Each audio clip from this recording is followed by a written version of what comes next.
Well, I'm Carol Mickett, and I too want to welcome you to our town and to remind you that it's in this wonderful Dali museum, which we are always grateful that the museum not only houses the art but welcomes the community in, and in our town to recognize who we are. So as Director Hine had said, last February, my guest was Tim Clemens, and we talked about how the city of St. Petersburg is situated in Pinellas, in a peninsula, and looked how it related to the world. And in that discussion, we ended up talking about the pier. We went all the way through and went back. And we're grateful to have Michael Maltzan here tonight because he will have a significant impact on our city. Well, he does already, and he might have a great one with his work. So it's a good opportunity to find out who this man is, who he is as an architect, and to understand his thinking and how he came to be who he is. So I ask you all to welcome Michael Maltzan to the Dali.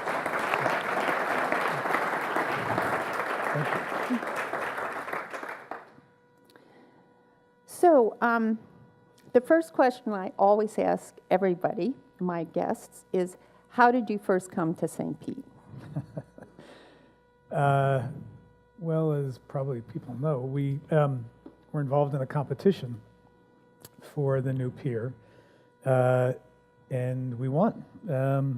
That is how I first came to St. Petersburg. A very simple way.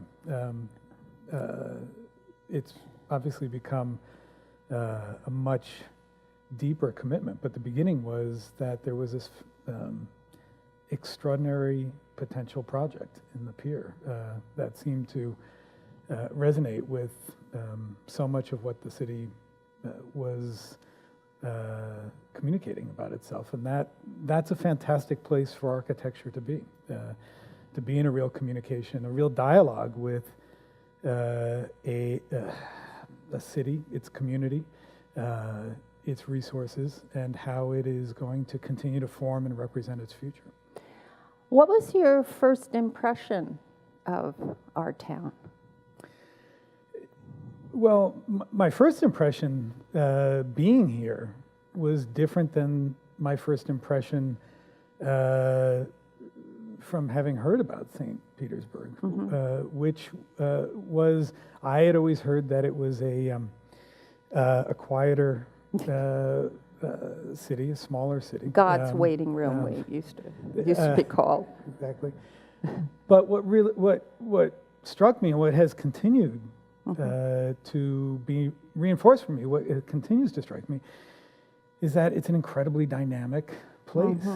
It is an extremely lively city, building in a way and forming its physical context in a way that I think would be the envy, I think probably is the envy of a lot of cities. Has an extraordinary waterfront. I don't think anybody would debate that, but I don't think people understand outside of probably the region how lively, how dynamic, how extraordinary that waterfront is, and how connected the city is and the life of the city is to the water. There are many cities, and a number of cities that we've been involved with, who are only now beginning to understand the promise of their relationship to their waterfronts and are beginning to do something about it. In that sense, I think St. Petersburg is way ahead of the curve and continues, it seems to me, to be in very positive ways, very progressive ways, painting a picture of what that future is going to continue to be.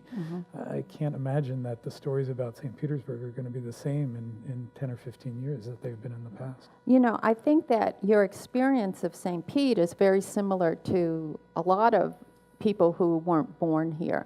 I know that when we moved here, 10, 12 years ago, our impression was exactly the same. Why, you know, I'm not ready to retire. Why am I moving here? And then you find this incredibly dynamic city. Patty Bean, we had that discussion this morning about your impression of St. Pete and how different it is when you get here. So, I mean, I think that's a common experience, and to see how vital our city is. So what's so interesting is that, okay, you come here, but what got you here? That's a very interesting journey. So where did you grow up? I was born on Long Island, grew up in Levittown. Right, and do you want to explain what Levittown is and why that's sort of ironic? An auspicious place for an architect to start life. Levittown is a post-war suburb, one that was built for mostly returning GIs, small houses on individual lots, but it was the quintessential early suburb, one that was replicated again and again and again. It's the most famous suburb. It is. It is. It's that's what I can claim. I come from the most famous suburb. Right. And I've told Michael it must have been in the water. The thing about that was Levittown was it was a planned community. It was a community that had been thought about. Many of the ideas about moving from the city to these new communities were very much a part of the conversation at the time, of the way people would live, what kinds of houses, what kinds of connections would they have. And for me, even though probably rightfully, many suburbs have been pilloried as disconnected and disorienting places to live and to grow up, it was a really fantastic place. There were any number of kids the same age. We had the ability to run through everybody's backyards and in between the houses. And the other thing is that the houses themselves had been influenced by modern thinking. So many of the ways in which the house was laid out are very clear in my mind and are ideas about the house that we see now. For instance, you walked into the front door, and the first room you walked into was the kitchen, which is something that was radical. You always walked into the living room. You walked into a living room foyer. There was much more formality, and the way that the formality was broken down, and the way in which space was used functionally to get the most efficiency out of all of those spaces for growing families was something I don't think I could actually say I understood in the way that I understand it now, but it made an impression. It continued to make an impression. And do you think that influenced any of the way you design work? I think it's given me, I don't know if I could say it's exactly influenced the way that I think. It probably gave me some appreciation for a wider range of styles in architecture. The houses were very traditional in style, but they were very modern in their function. I think what's more important is that the classic city, Paris, Rome, maybe London, is not the kind of city that we often make in contemporary terms, certainly in North America.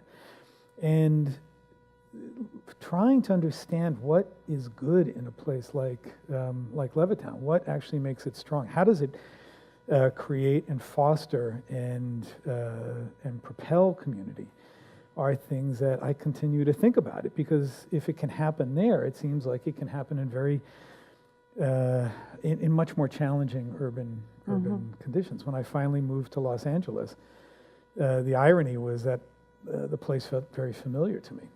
Arguably, it's a post-war suburb itself, and it allowed me to, I think, be much more open to not trying to import more traditional but not necessarily appropriate models, but to look more deeply at the place and to try to understand what was at stake and what was really characterizing those places, and to try to work with those characteristics, work with those qualities on their own terms.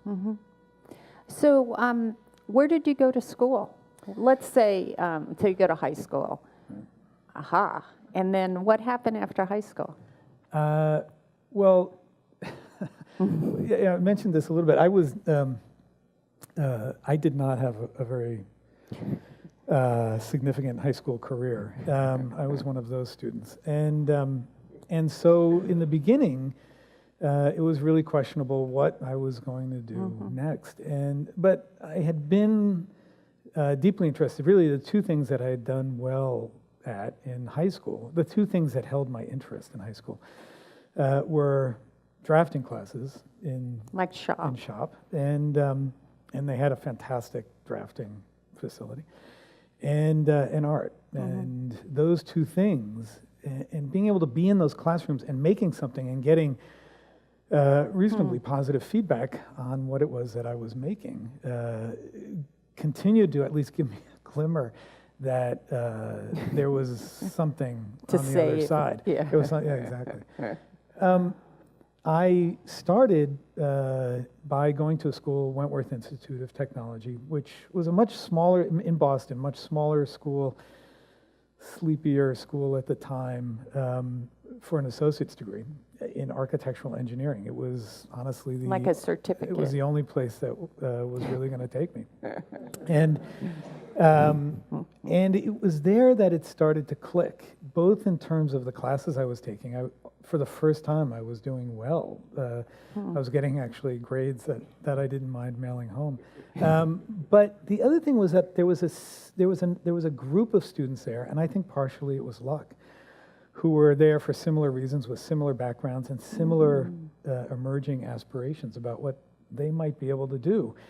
And those connections changed the way that I thought about my place in what I might be able to do in architecture.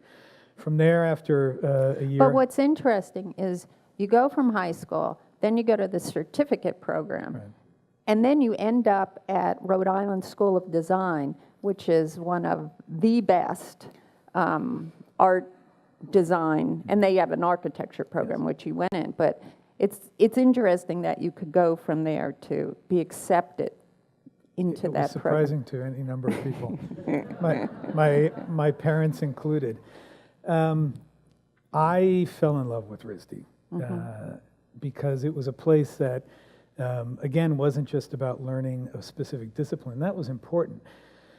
But at RISD, when you start, and I had seen that when I went for a tour, because I knew I was, by that point, going to try to go someplace else. And I had a little bit more of a context to say, given that I had grades and projects that I at least I felt like I could make an argument for myself.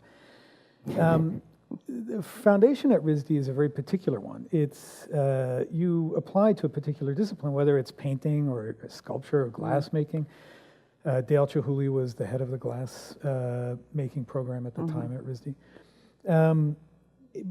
And you get accepted in that, but in your first year, you're all thrown in, everybody is thrown into the same foundation program, and you take art history and two-dimensional design, three-dimensional design, and life drawing. And it's really, it's boot camp for design and art. And at the end of that year, they give you the opportunity to go into any of the other disciplines, because they expect that upwards of 40-50% of the people will decide that that wasn't what they wanted. Right. But what was really important was this idea that you first learn to see and to look at things on your own terms. Then how you make something out of that is your discipline, and that will come later. But the foundation of that is to learn how to see. And that goes across the board. That goes across the board. And that was something that I saw there and really wanted a part of, because that felt like where I was at that time. And then after you graduated from RISD, you went to Harvard. I went to Harvard. To graduate school. Graduate School of Design at Harvard University, which I was on a roll in terms of surprising everybody, and I thought I'd just keep going. Harvard at the time, the Graduate School of Design specifically, was a place where there were a series of teachers, really a series of faculty, who I was fascinated by and very, very interested in. And this was at a point where in architecture and in art, at this, to a large extent, there's a real argument about modernism versus postmodernism. Right. And it seems a little arcane at this point, but it was really a fight. It was it was a big fight. passionate fight. And people cared enormously about it. And modernism in architecture had gotten a very bad rap as being cold and sterile and inhumane.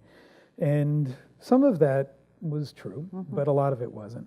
And postmodernism was a reaction to that. It was people saying that we needed to reimagine how other connections to people and to cities were made. To break some rules. To break some rules. The problem with that is that it became diverted by a real stylistic idea about a classical architecture, which at the time for me felt false. It felt that it wasn't genuine because you couldn't build the way the Romans built anymore. You couldn't build the way the Greeks built. You couldn't even build the way that they built in the 19th century. This was a different time. The conditions were different. And I believe, So you're having the difference between the theoretical and conceptual and actually making it a reality. Absolutely making that and what that Right. meant. And that's important in architecture, that you can actually build it. Well, in art, it's the same way. Well, it's true, trust but me. you know, that's actually a really important thing to say because not everybody necessarily believes that. And when I left Harvard, there were quite a few of my colleagues, my fellow students, who decided that they were not going to try to build. They were going to teach, or they were going to try to do more conceptual and theoretical projects. And that's one track. It allows you to maintain a lot more purity. But I was much more interested in building because it felt to me that that's where the honest interaction with the city, with a community, with a built landscape, a context, the politics, the social concerns, that's where architecture had to deal with all of those complexities. Right. And for me, where architecture actually rises to the level of architecture. Okay, so let's look at some of the things that you've done, that you've built, and that stand up and talk about them. So this, oh good, I get to use my laser, is your first project that you did. That's right. This is Project Inner City Arts in Los Angeles. And You want that? sure, it's most people think it's photoshopped because nothing could be that white and that gray a city. It's not true, but this is a project. Inner City Arts is a school for kids. This whole area is called Skid Row. It is the famous Skid Row district in Los Angeles. That's downtown. That's where all of the larger businesses are. And this was a project that a number of people had started. Inner City Arts is a public-private collaboration with the Unified School District, the public school district. And there are a lot of issues, but after Prop 13 tax reform in LA, there was less money for the schools, and many of the schools did not have what were considered extracurricular activities like art. And this private group came together to try to put together basically an art school to... Was it the same Skid Row Trust? No, or? this was a different group. Inner City Arts is a different nonprofit board. But the thing about this is that the kids are brought here on the buses. The school has the whole day. They don't, and most times they're just sitting idle. The kids are brought here. It's a part of the regular curriculum. The teachers have to be there. The teachers go back into the school. The kids go back into school. It is really a completely interwoven program with the Unified School District. It's a multi-phase project. We did our first phase here which was to renovate an old auto body shop and to take the parking lot, pull all the asphalt out, and to put a new, almost oasis there. We made a joke that this was one of the first times we were taking out the parking lot and putting Paradise back in. Joni Mitchell song. Exactly. Yeah, we were reversing the time-space continuum. And then there was a second phase, taking an existing building and really remaking that as parking on top. Oh, so that's an existing building that you renovated? We kept basically just the concrete deck for the parking, remade everything else. And then a whole nother third phase. And this third phase opened, I think it was 2009. So it's been going since, well, we started design in 1993 in the first phases. So, okay, so and then here's to my 2008. question. So this is your first project. So most architects don't get to do this for their first project. It's true. And you've come to LA, you're new to LA. And I guess I know that you worked when you came to LA with Gary as a project manager on the Disney Disney Concert Hall. Disney Concert Hall, That's yeah. right. And so that was really the first, not your own project, but what you did in LA. It's true. The way this, well, it's a good question because most times architects, Right. you're lucky if you get To draw something. a loft conversion, maybe a restaurant. Although I do think it's one of the distinctions between a place like Los Angeles, and it was one of the things that interested me because there is the potential to, I think, do more at a younger age than you might be able to in other cities, and maybe that's because it happens in film all the time. I don't know, but it seemed like it was more possible. But coming out of Disney Hall, which was a fantastic learning experience because it was a project that was all about the city. It was all about making a new cultural home and heart in the city to capture the spirit of what that city was becoming. I wanted to mention that, because Bob Devin Jones is from LA, and he really likes that Disney complex. Disney complex. That's a good one, I think. Thank you. I had been become very close friends with a opera producer, Peter Sellers, not the actor, but the opera theater, who had been a little bit involved in the Philharmonic as well. And he was running a thing called, it's going to go a little off track, but he was running a thing called the LA Festival, which was a cultural and arts festival that came out of the '84 Olympics. It happened every 4 years. And he tried to keep pushing the different venues further out into the city because he thought it was important for people in a disconnected city to see more and more of the city. And I, being a little bit of a jerk, kept pushing him, kept saying, Peter, you're not doing enough. You have to go even further. You have to go further out into these neighborhoods that nobody knows about, and yet they're part of the city. They're really consequential parts of the city. And so when Inner City Arts happened, which was right after the riots in the city in the early 90s, and people were motivated to try to take on this issue, they first contacted Peter, and they knew Peter a bit, and I think as payback, he said, oh, you should talk to him. He'll do a project in Skid Row. And that was really the beginning of it. And for me, the idea that I would start my career with a building that was really about something at a more institutional and communal scale was not only something that I was excited about, but I understood how fortunate I was to do that. And you could build it. And it stood. You could build it, and we kept building it. And it continued to stand on each successive phase's success as a project that was in fact transforming the community. This was a project, people talk about why is it so white? And there are a number of reasons for it. In the very first phase, it was that I wanted the kids' art to be what was on the wall. So even the donor plaques we put in the floor so that it was really the walls belonged to the children's work. As it continued to grow, one of the things that we kept hearing from the community that does surround it, including a big part of the homeless community, was the one thing they wouldn't mess with was inner city arts.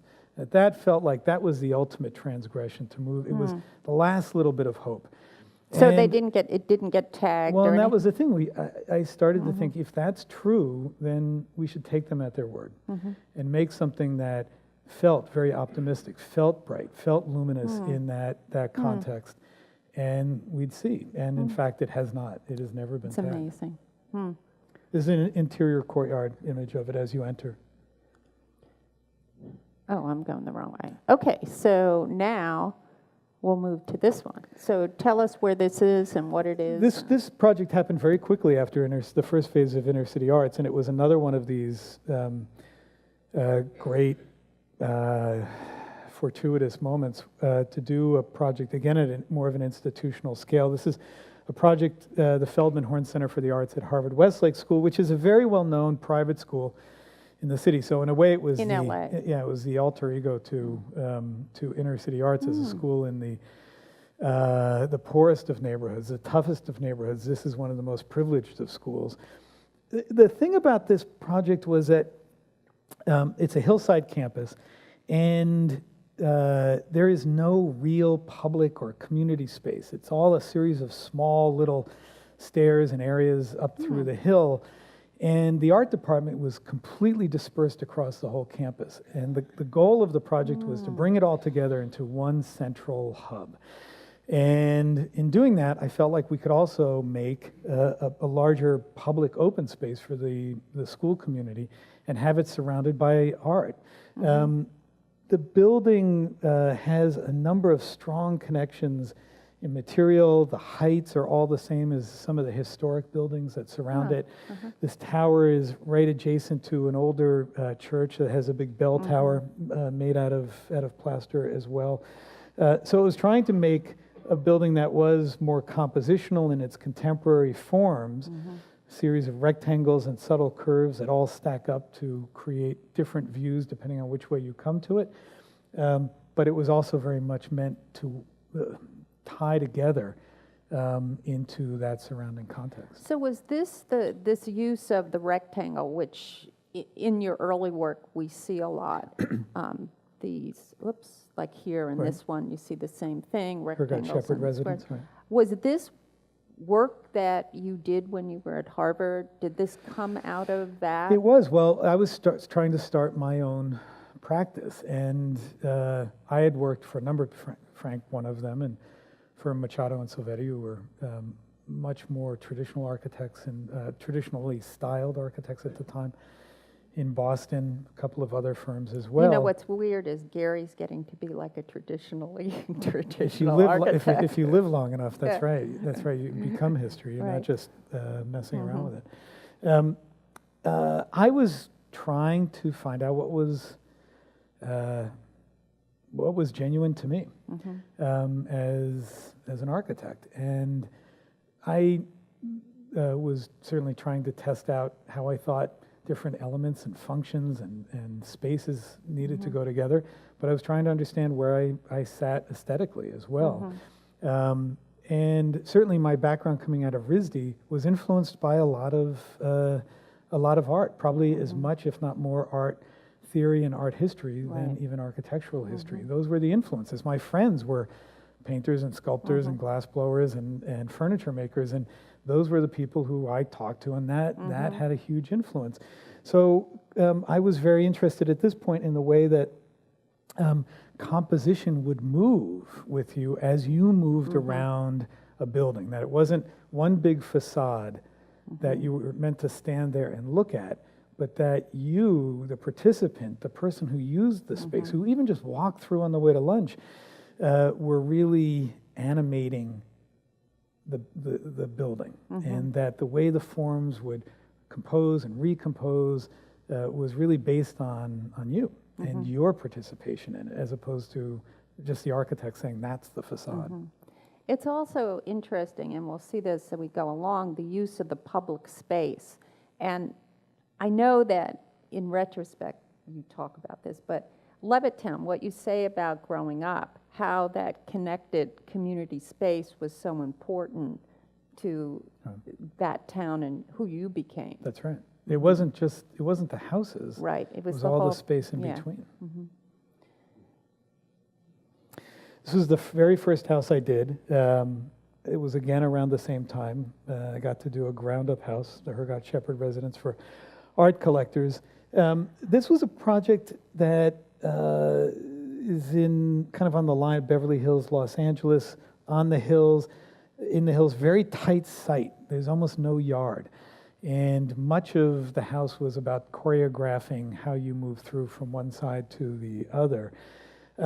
It also, in LA, the house is really the primary building element. The whole history of architecture in Los Angeles, there's some extremely significant public buildings, and more so, they're really, like Disney Hall, significant public buildings. But arguably, Los Angeles, the history of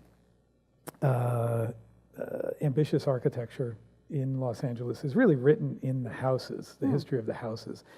And the other part of that is that the public spaces of the museums are a big part of the cultural life of the city. But a lot of people have fantastic collections and open those collections as a part of this extended, it's not public space, but it is related somehow. And this house has these two very large gallery-like living rooms that are art galleries, and they have no other real function in the house. We see that later on in another house. You can sit in them, but that's what it was really about. So this was the main street on this side, and this is the big view, and it was a long, skinny building that the art cracked through. So the art connected the public street with that big expanse and big view. Well, one of the things that was interesting when we talked earlier is I said, wow, that's a really big house. And you said, no, it's only 5,000 square feet. Exactly. Everything is context. Yeah, exactly. Okay, so when you did the inner city arts, people recognized you for it, and I take it MoMA recognized you through that. It was really that combination, inner city arts, Harvard Westlake School, and Hergott Shepherd, which was in a MoMA show called The Unprivate House, which was a show about houses and the way houses were emerging based on new lifestyles. And the Museum of Modern Art had hired Yoshio Taniguchi to redesign and to add to the museum in Manhattan. And at the time, the museum was thinking that they would keep a portion of the museum open while they did the renovation. Very quickly, they found out two things. One was that they were also going to try to build all of the storage underneath the building in Manhattan, and that was a crazy idea because it was so expensive to build in Manhattan and to build basically dead storage in Manhattan. And the second thing they realized was trying to keep a piece of the museum open was going to be so expensive they couldn't really do that either. So they had gone out and bought a building, the old swing line stapler building in Queens, in Long Island City, which was going to become the permanent storage facility and had a lot of qualities for that. But at the same time, they started to think that they would have to move their public programs. They wanted to stay open. And they thought, well, what if we move the museum to Long Island City for a short period of time? You might have as well said you were moving MoMA to Mars for most people. The reactions that they got. But they went forward with it, and they hired us to design that temporary building. Temporary being that it would be working for about 3.5 years. And that was an incredible challenge, I think, architecturally, because as an architect, you're used to the idea that museums are all about really one thing, and that's permanence. So the idea that you would be making a temporary museum was challenging. It really threw me for a loop in the beginning, and much of the way that I started to think about the building was based on that what did temporary mean as a quality as opposed to a throwaway. That first image you saw, you come to the building, most people, or actually I guess it was maybe the second image, most people come to the building or were coming to the building by the 7 train, which is elevated subway train that runs through Long Island City. So the roof was really the facade of the building. And we didn't have a lot of money because it was temporary. So I took all of the mechanical equipment, the air conditioning and the heating equipment, and I grouped them together and took the enclosures that normally Is this screen them it. up Yeah, here? screen that, exactly. And arranged them and arranged the water tower, which I got to place, into what was almost a loose cityscape. And then painted the logo, MoMA, and when you first came and saw the roof of the building, it looks a little bit like this, just a series of random notations. But there was one moment just before you pulled into the station stop where it all came together, and you could read it exactly. And the fantastic thing for me was that, well, what I hoped was that, in a way, the identity of the museum was even temporary, that it was fleeting, that it moved with you, but that temporariness was like a game that people, even if they never went to the museum, would go by on the 7 train and say with their friends, wait, there it is.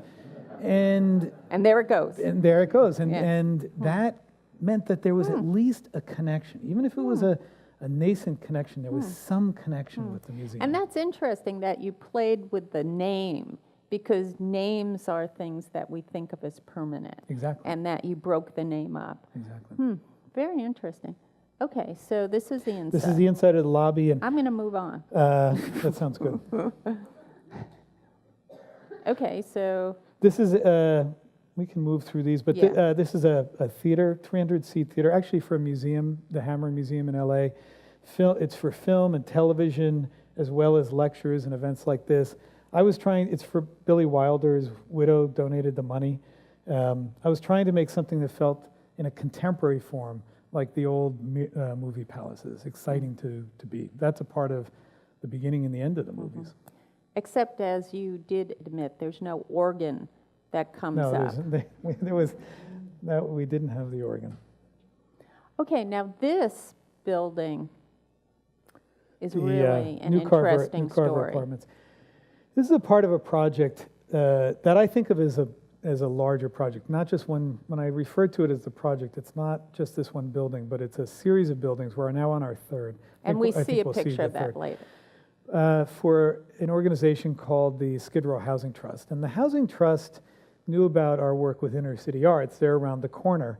And the Housing Trust, for many years, has been building housing to try to help get homeless off the streets. And it's a real problem in Los Angeles. And for many years, they had been basically building what were the equivalent of hotels, SROs as they call them. SROs? SROs, single room occupancy hotels. And people would come in, they'd stay a few nights, but then they'd leave and they'd be back out on the street. And it was a real shuttle back and forth for these people. And the model had started to change from temporary transitional housing to more permanent housing. These are permanent apartments. People who have made it to this point can live here for the rest of their lives, renting the apartments. And the other part of it is, so one of the concerns was that you weren't just trying to provide beds, you were actually trying to create community. The second piece of it was that the supportive services were in the building as opposed to outside the building. And that was important because it meant that one of the highest impacts that going back out to your service providers creates is that huge amount of recidivism. You have to be back out on the street, and you're back into what many of the problems that you just tried to get away from. So bringing the services into the building were really important. And is this in the same area that the Inner Arts is? The first one is Rainbow Apartments is just a couple of blocks from Inner City Arts. The second one, though, the Housing Trust knew that they were they've been so successful with these buildings that in a way they're balkanizing this whole community by having all the buildings in one area. And they are looking for a healthier model where these buildings are more broadly situated in the community. So they went out looking for a site, and they found about one of the most visible they could. On the This freeway. is the 10 freeway. Santa Monica is down here. Staples Center, where the Clippers and the Lakers and the Kings play, is right here. So it is about as visible as you could imagine. And have they been successful? These buildings have reduced the rate of recidivism to such an extent that they really have virtually no turnover. Wow. And there's many reasons why that's important. It has to do with the business model to keep these going, with the way that the rents work from the housing departments. It matters for the community that surrounds it. People tend to be very fearful of these buildings. A stable community makes a big difference, and it allows them to do more of it. The building's round. It's round. This is the inside of the courtyard. There are many reasons for that, but most of them were functional. Being that close to the highway, the sound was going to be an issue. And there are real standards for housing in terms of how loud it can be inside. And so the round shape provides the smallest amount of surface area to the sound generator, the cars going by. And that made a huge effect on how we could build the building and reducing the sound inside the building. The other thing is that it's a very efficient shape. So we got maximum amount of interior floor area to minimum amount of surface area on the exterior. There is a point in the building as it comes out to the corner where it begins to unfold and looks out over the end of a cul-de-sac, which is the end of a major street in Los Angeles, actually called Hope Street, of all things. Building is literally at the end of Hope Street, and starts to try to turn and gesture to that that ending of that important street in the city. I'm going to go more quickly through these so that we can get through everything. Because we could I've talk seen them forever before. on these. So this is the House of Seven Sides. That's right. Pittman Dowell House, which is up above There it is. a big sprawl suburb in Los Angeles. This was a house, the owners had owned a Neutra house, which is that classically modernist house, transparent completely around the outside, but thin and in the hills, and they started to feel like they couldn't deal with that level of exposure on a daily basis. And that romantic idea of modernism is something I'm very aware of. What I tried to do was actually invert the house so it became much more, because it's adjacent to the Neutra house, much more internal with all the transparency on the inside as opposed to the exterior. This is the Ovitz family collection, which is a house and a foundation. I won't say that much about it, but this is, again, the other end of the spectrum. This is a house that has a huge art collection in it. It is as much museum as it is domestic space. What you saw in the image before was the roof of that next space, which is a reflecting pool. The finishes on the exterior are, well, there's a whole bunch of finishes, but one of the things is a lot of perforated material where as you move around, you start to see through it, and there's another mirror finish behind it, and it seems to move with you. There's a park, Playa Vista Park in Los Angeles. Santa Monica's right over here. This is the ocean right there, the edge of the ocean, the Pacific Ocean. This whole area is being developed. This used to be the old Hughes aircraft site, and the runway was right here. This is where the Spruce Goose was made, and many of those inventive aircraft that Howard Hughes was building. This is now becoming all housing. Again, pretty new urbanist style of development, mostly condominiums and row houses. We were hired to do 2 office buildings, gateway signature buildings, at that corner the day before the recession started. And out of that, we didn't do those buildings, but they had been asking us about the park at the center, which had to be built as a part of the overall development. These are all going to be highly creative offices. And I was trying to make a park that wasn't so much a park to just look at, which is fine, but here to make a park that was like a campus at the heart of all of these people working, so that they could spill out and take advantage of many of the different events. It could be part of your full day. You could Look at, here. Well, it's, for instance, mine died. Here, But- I'll do it. Okay. Starting from the left, these are all lawn sports, soccer. You tennis could, court. after work, you could play soccer with your friends. There's a big pool which has a series of bridges, children's playground, beach volleyball, basketball court.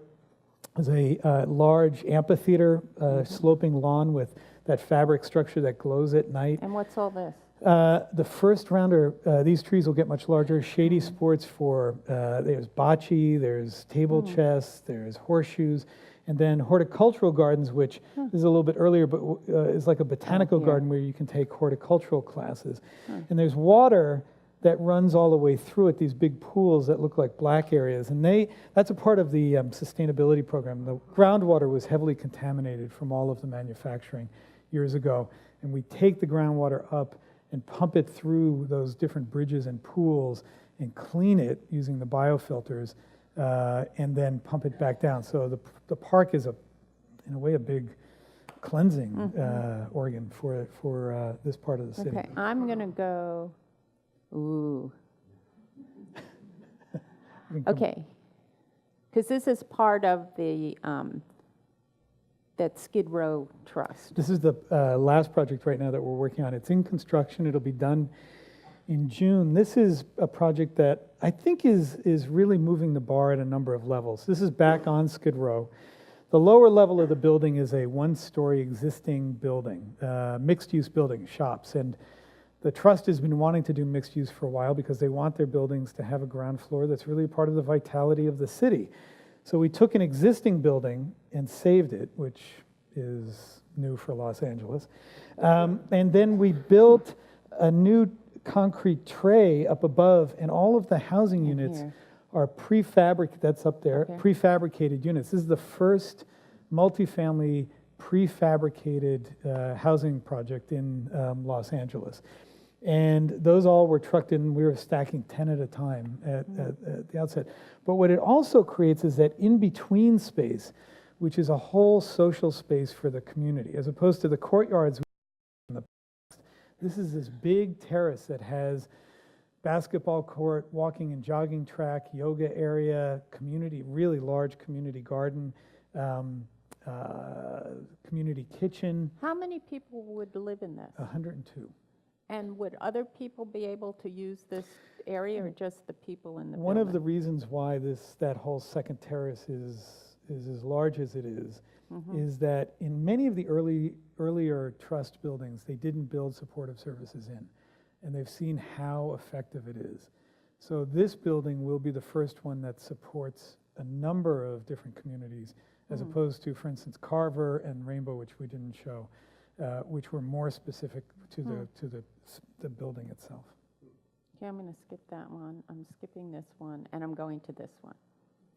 This is one of the latest projects that we've been working on, a competition that we won with the large engineering firm, HNTB, is for a new bridge, the 6th Street Bridge in Los Angeles.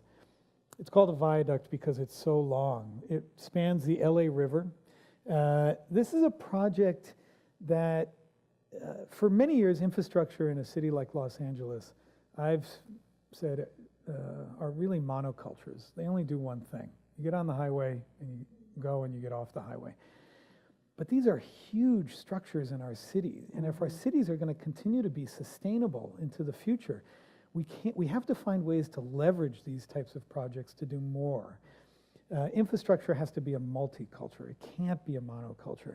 What we're trying to do in this project is to use it for its specific need to connect two parts of the city, Boyle Heights, which is really now the heart of the majority community, the Latino community in the city, with the Arts District in downtown.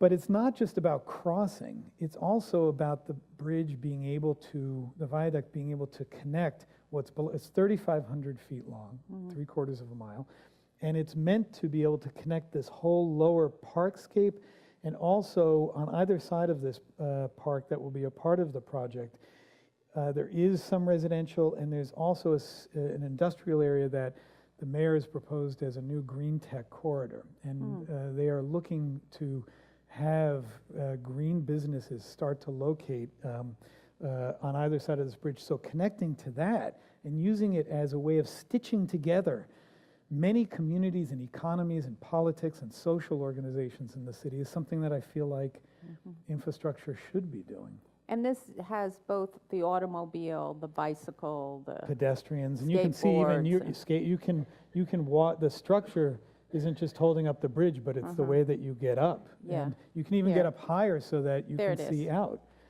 Exactly. And it's, in that way, the bridge is like an observatory. Oh, this is underneath, isn't it? This is on the arts side where there's a big Yeah. arts plaza. That's the train going by, which the train tracks stay.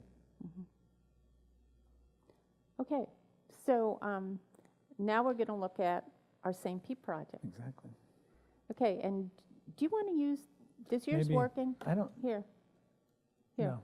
push the red button. All right, I'll try to. So what I'd like you to do is just describe the different parts but also how you came about this in thinking about St. Pete and why you thought this was appropriate and how it connects up with all of your other work in 2 minutes. It's a test. It's a test. I'm gonna fail that test. I know. There are a few very important things. Obviously, the existing pier itself and what it's meant to the city. Not only the pier that you have now, the inverted pyramid, but all of the piers. It's a long history of evolutions of piers that have been a destination in the city, a place where the community gathers, but they've also been the icon of the city. I believe it's important for it to try to capture the spirit of not only where the city is now, but where the city is going. That's one piece of it. The second part of it, though, is also a bit of a observation about piers, including piers I'm familiar with, like the Santa Monica Pier, which is famous in Los Angeles. And that is that the experience of the pier tends to be a bit one-dimensional. You walk out, and then you're there, and then you come back in the same direction. And I thought, well, I wonder if there was a way of changing that experience. I didn't know if other piers, all the piers did that, but I thought, well, why not? Why not think if you could change that? So that started with this idea that the pier might be more of a circuit, more of a promenade, more of an, like in a park, where you walk along the curved pathways and meander through a park, that these pathways you'd start in one place, and the experience would wrap you around, and that experience would change from beginning to end. The thing that was so interesting was that started to make that space, as opposed to a building out at the end, which is something that obviously St. Petersburg has had and has been very useful. I thought the most compelling thing here was the water. The whole reason for St. Petersburg, it seems to me, and what it has continued to do in connecting that waterfront is all about the experience of being on or seeing the water. And so I wanted the pier to not be a singular architectural icon standing out at the end of the pier, but in fact that the center of the entire design was the water. Now that led us into thinking about the way that those loops and pathways maybe someday could tie into other parts of the uplands and the development that'll inevitably continue to emerge as the city thinks about its parks and how to keep those lively, keep the parks lively. But I was really mindful that Mirror Lake up at the end of Second also had that looping form, and I thought that was an interesting set of bookends, that water on that end and water in the middle of that form were really the two bookends of this vibrant city. There's a hub, or what we call the hub, which is the end of Second and is a place for people to get dropped off. A real orientation place, can also be a larger civic plaza so that events can take place right here.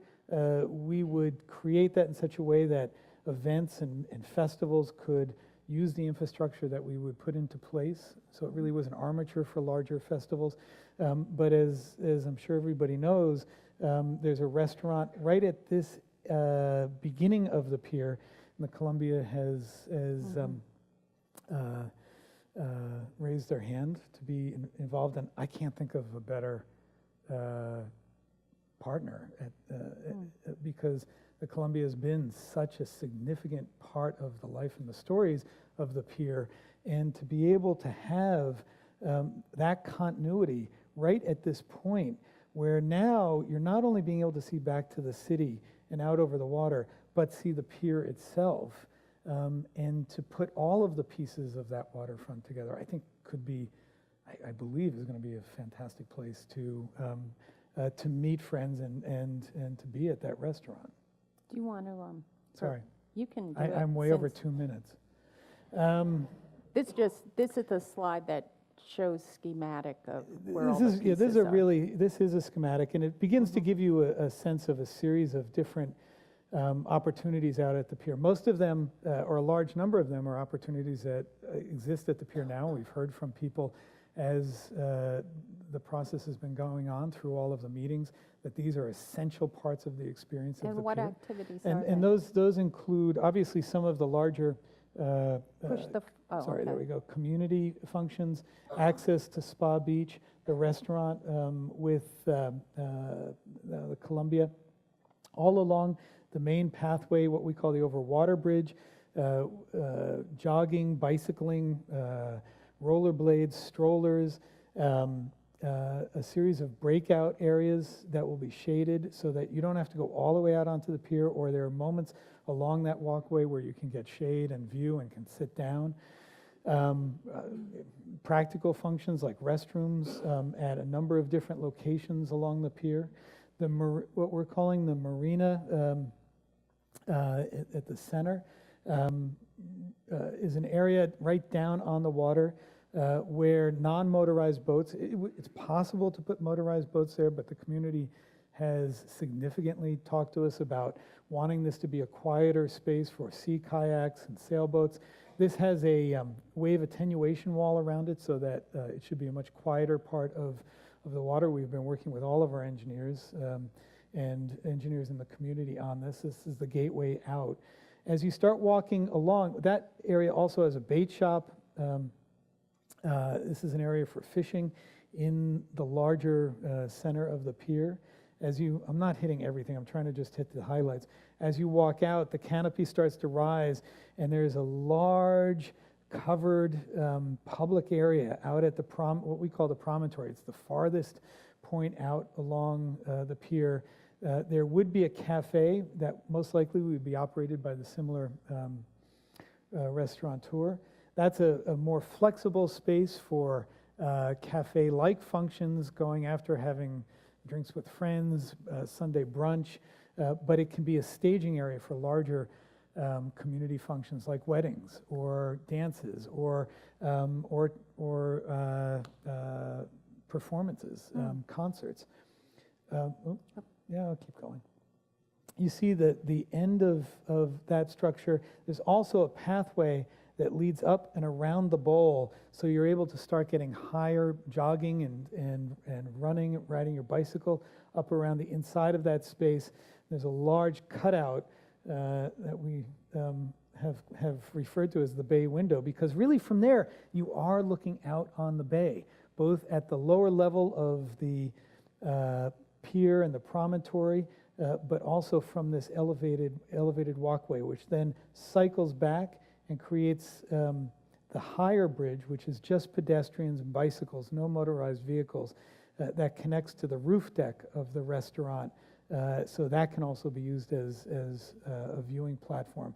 And then you see in this edge of the pier a series of columns that have elevators and stairs up to more smaller, more intimate scaled platforms and balconies. And we have pictures of it. This is a view from the Vinoy Basin where you begin to see it really stretching out through and reaching out to the water. But obviously the pier has always had a huge influence on the way that the nighttime beachfront scape looks, and that can change and evolve, and there can be projections. You can show movies on this canopy. It can be a real center destination. The view, as you're just coming in from Second, this is a little deceiving, because if you go back up Second, one of the things that you really notice is actually how much grade difference there is. As you get up a little bit, you're actually quite high. So you'd be much higher than this looking into the bowl, and then you come down as you get closer to the waterfront, and the hub is right at this point. You begin to see the walkways, and then as you go out on the walkways, the pier and the space in the middle starts to reveal itself. This is an early rendering of the restaurant at the hub with the terrace up above.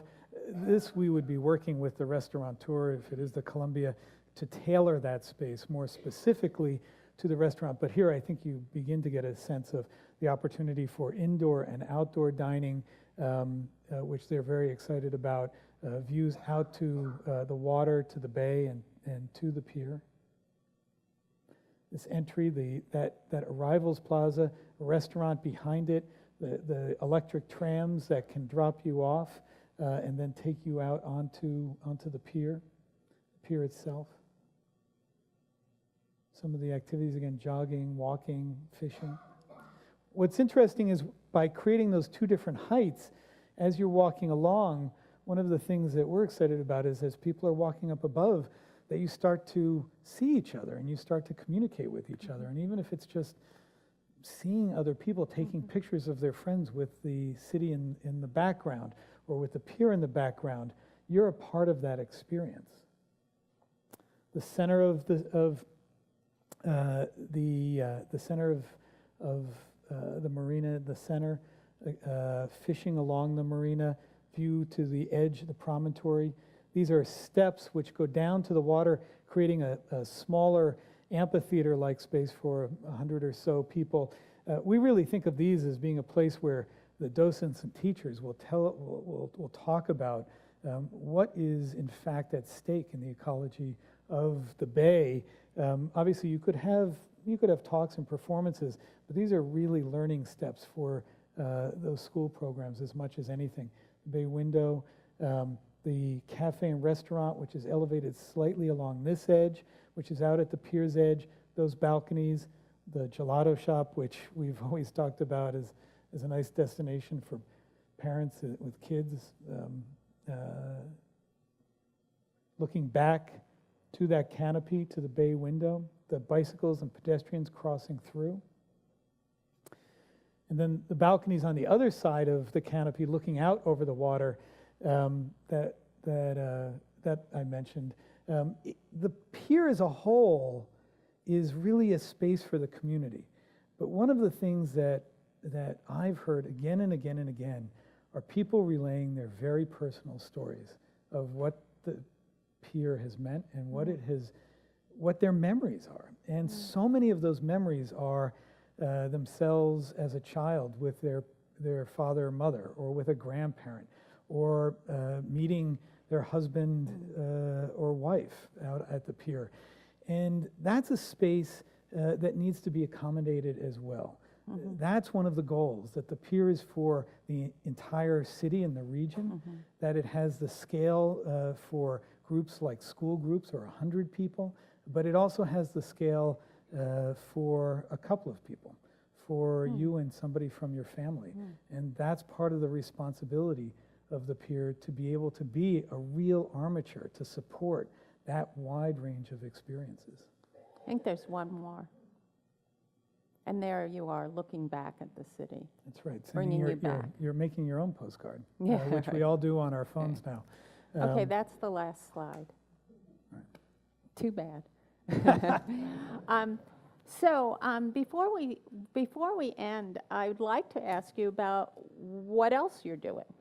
If you could tell us quickly. We've been fortunate. An enormous amount of my focus is on the pier.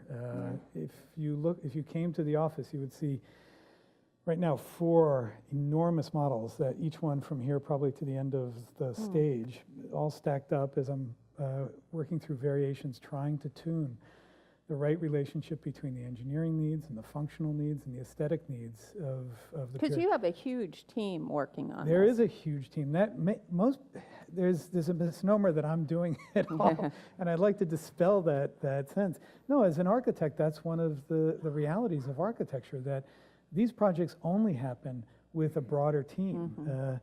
Wanamaker Jensen, Lisa Wanamaker, who's been our daily partner, but everybody at Wanamaker Jensen is really our major partner here, pushing the work forward. Skanska, the contractor, is very involved from the beginning, giving us real-time feedback on the buildability, the constructability, the cost, the scheduling of the pier.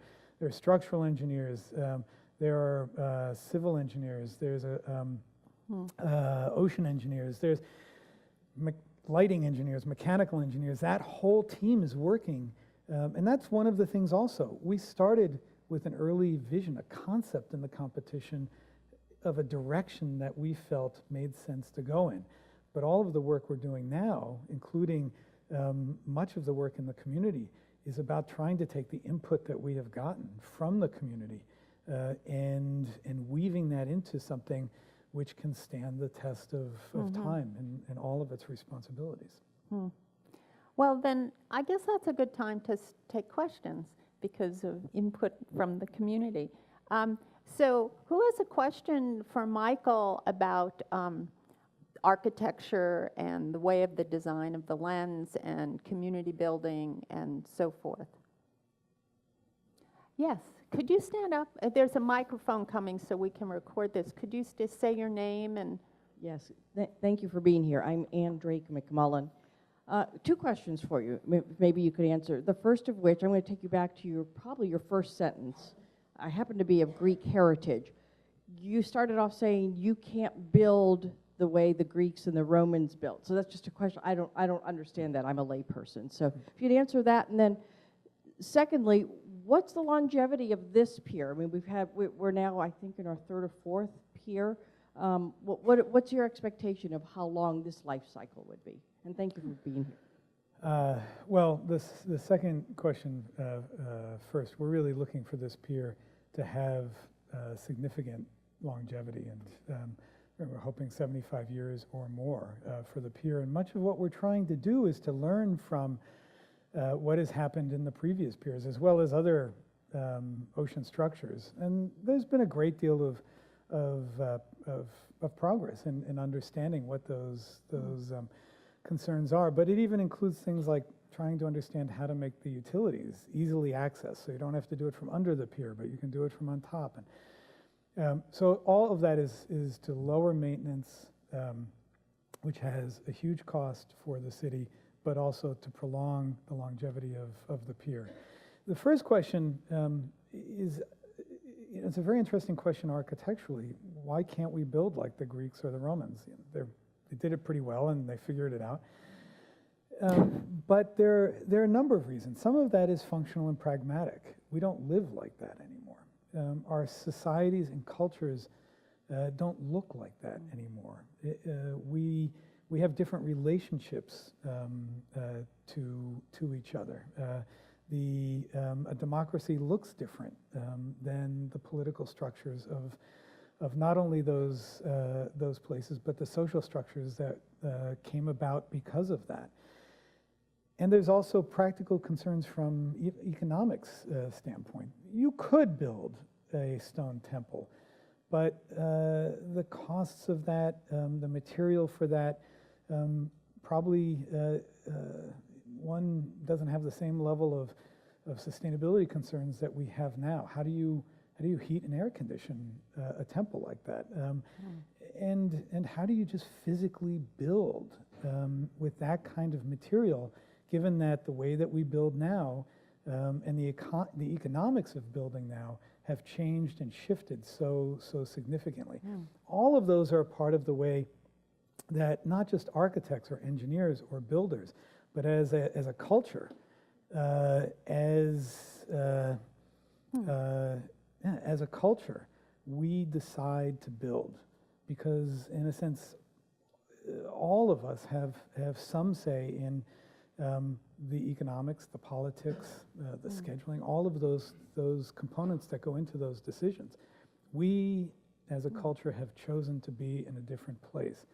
And for better or worse, my belief as an architect is that our job is to try to represent the good in that and to make something compelling and to show that we can represent our time and that there's real value in that. But there are associations, you know, in terms of building, but when you think of the great buildings of Rome and Athens, let's say, Athens, Greece, they're a lot about bringing the community together, places where people met, places where people walk. So, I mean, we have that commonality throughout the ages that we want to be together. Well, I think that's also, for any discipline, your history is an integral part of how you understand what it is you're trying to do. And I am a great advocate for having learned and learning from what has been achieved, and to try to understand how those lessons can be moved Right, forward. and be of our time. But to be of our time, to understand what we can take from that. Yeah. Who else has a question? Yes, ma'am, in the back. You, right, with blonde hair. I'm Sherry Glazer, and I'm just curious about the materials you're going to be using, because we've seen that steel and salt water aren't very compatible for a long time. So I kind of wonder. There is a great deal of, that's something that everybody's on the team is very aware of, and there's a great deal of work that's going on right now throughout the design to identify not just the materials, but also the details and the coatings that go into a project like this. The major material that we're looking at is aluminum. Do you want to point? No, Okay. it's, is aluminum for the canopy, and there's we believe real advantages to that material in terms of its stability, actually in terms of its sustainability, but its corrosion resistance as well, and its long-term longevity. There are many significant buildings and detailings and even objects like planes that are made out of that material, and we feel quite good about the information we're getting back from the contractors, their subcontractors, and the engineers that that's the right way to go. Now, we are using some steel, and there's been a question of how those materials go together, and there are examples as well of how you can in fact use multiple materials in ways that have long lifespans. That is a part of, as I said, that ongoing work to make sure this has that kind of long-term durability for the project as a whole. There's plenty of concrete especially in the base structures and in some of the column structures. We've learned a great deal about that in the way saltwater acts with not just the concrete, but the reinforcing rod within that. There are literally now at this point project manuals that are extensive, that are outlining all of the ways that works, how the process is to vet that and permit that and warranty that into the future. Who else has a question? Yes, sir. I want to thank you for coming as well. Hal Friedman, just a very pragmatic question. What is your and your firm's history as far as bringing projects like this, the projects we saw in on time and on budget? Okay, answer that. I realize this is actually, we're going back to the interview process. I'm very proud of our track record, actually. If you look at even some of the buildings, for instance, that we've done on Skid Row, where the budgets were really circumscribed budgets, really small budgets.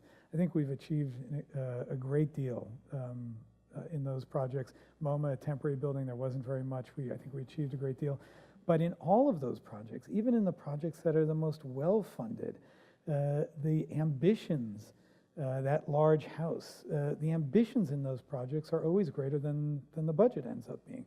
So a part of our work is trying to figure out how to match those ambitions with the very real concerns about the budget. And that's an ongoing That's an ongoing process. I will say that one of the ways that we've been most successful in doing that, and I really want to applaud the city for agreeing to and looking at and being a champion of the construction of the CM at risk process, the CM process. What that is the contractor gets brought in very early into the design of the project, and we have found that there is not another way of making sure that the project ambitions fit within a client's budget than bring the builder, the person who's buying the project in very early to be a part of the team and to challenge us and to challenge the design and to say, you know what, you're not going to be able to build that for this amount of money. We have to find another way to do that. And to have then a partner who not only understands that from a cost standpoint, but has the resources to go back out to the subcontractors, the people who are actually building it, and say, okay, this is what they want to achieve. We can't do it like that. How can we do it? And that conversation, that process, which has been going on now for months on this project, is what provides the greatest opportunity. I'd like to say that I had some magic wand and I had it all figured out in the beginning. It's the process, that team process, that gets you to the finish line with the ambitions and the very real hitting of that budget. And who are you working with in this city? Who do we have Skanska covered? is the primary, the CM, and that's also terrific because Skanska is both a multinational company, but this is an office of Skanska which is very local, and have continued to be very visible in the community. What we were excited about there during that long interview process was it allowed us to connect to a global, worldwide buying network and level of expertise, but to be doing that through a team that has a real stake locally.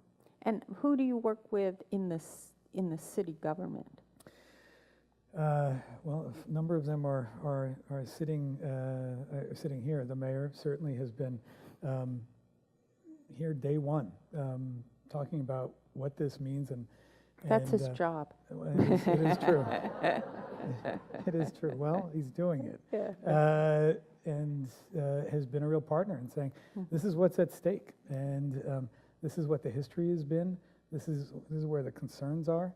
Been very vocal about both sides of who is for and who is not on the project, but also what this means to future generations, and to keep that part of the conversation really lively.